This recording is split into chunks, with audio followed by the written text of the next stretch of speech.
Alam nyo mga pre, sa tinagal-tagal ko nang nadaan dito, hindi ko pa nakikitang may tao sa bahay na yan. Nako, same pare. Ang tagal ko nang nadaan dito, wala na sigurong nakatira dyan. Tingnan mo naman ang itsura ng bahay. Mga iho, wag kayong papasok sa bahay na yan. Meron diyang mamamatay tao. Ha? Kinakain nito ang laman loob ng tao. Shit, nakakadiri. Kinakain nito ng hilaw. Yak!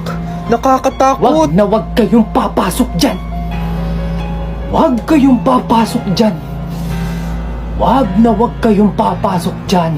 La, sounds exciting no? Kaya nga pre, parang ang saya sa loob. Exciting! Narinig mo ba yung sinabi ng matanda kanina? Sa loob, may mamamatay tao.